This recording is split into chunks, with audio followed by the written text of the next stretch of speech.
Today, we're going to travel way back, about 2,500 years, to unpack a story about a couple of monks, a king, and a relay of 7 chariots.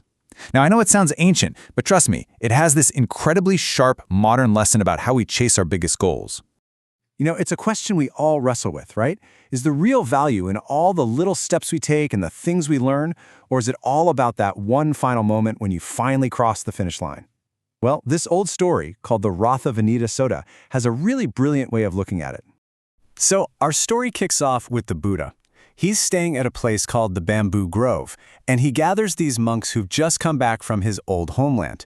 And he asks them a pretty simple question that gets this whole amazing story rolling.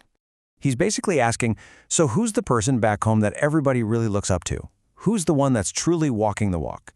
He wants to know who isn't just a great person themselves, but who's actually inspiring everybody else to be better. And the monks, they don't even hesitate. They bring up this guy, Punamantanipata, and just look at this list of qualities. I mean, he's not just content and disciplined himself, he actively goes out and inspires persistence in others. By every measure, this guy is the real deal. Now, sitting right there, listening to all this high praise, is another monk named Sariputta. And you gotta understand, Sariputta isn't just some guy in the crowd. He's one of the Buddha's most senior disciples, a real heavy hitter. And when he hears about Pona, he just thinks, wow, I have to go meet this person. So Sariputta actually tracks Puna down in this place called the Grove of the Blind. He finds him meditating under a tree, and after they say hello, Sariputta jumps into what he probably expects to be a really deep philosophical chat. But the conversation takes a very, very strange turn. Sariputta starts with what seems like a totally logical first question.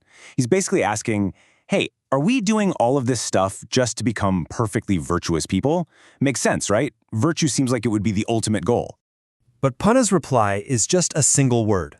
No, that's it. No explanation, just a flat-out no.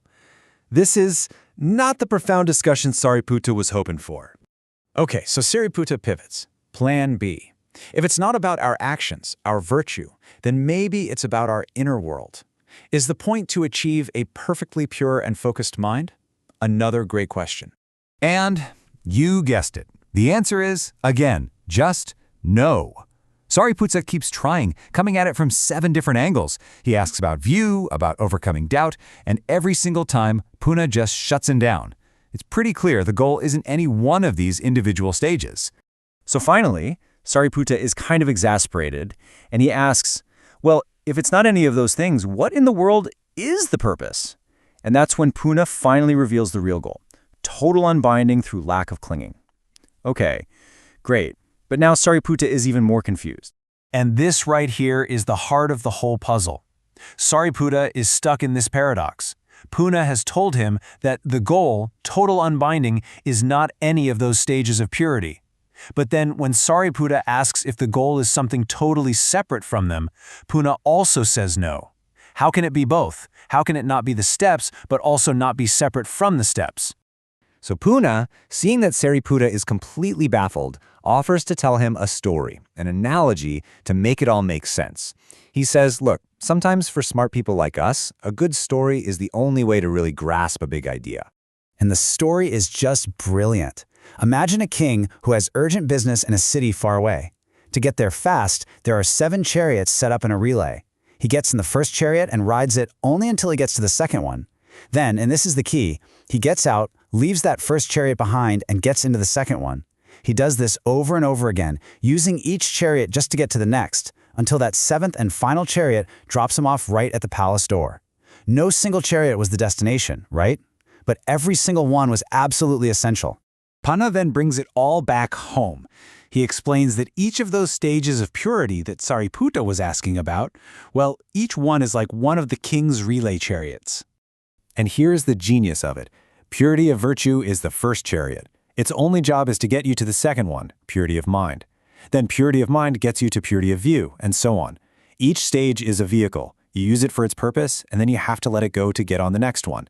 They aren't the destination, that's total unbinding, but there is absolutely no way to get to the destination without passing through every single one of them. At this point, everything just clicks for Sariputta. He is completely in awe of this explanation, and this leads to a really wonderful and humble end to their meeting. He just has to know. Who is this incredibly wise person? Punna introduces himself. And yep, Sariputta realizes he's been talking to the exact man he came all this way to find. Sariputta is just floored. He says it's an amazing thing for anyone who even gets to see Punna, let alone have a conversation with him.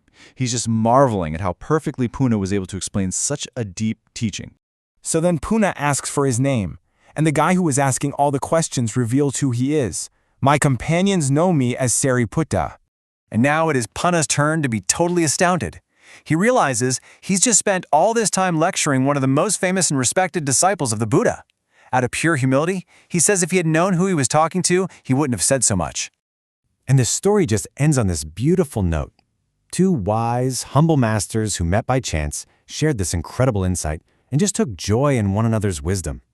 And that brings this 2,500-year-old lesson right into our lives today. It forces us to look at our own journeys. Think about it. A college degree, a promotion at work, mastering a new skill. These things are crucial. But are they the final palace? So the question for all of us is, what chariots in your own life have you mistaken for the final destination? What are you still clinging to when its real job was just to get you to the next stage of your journey?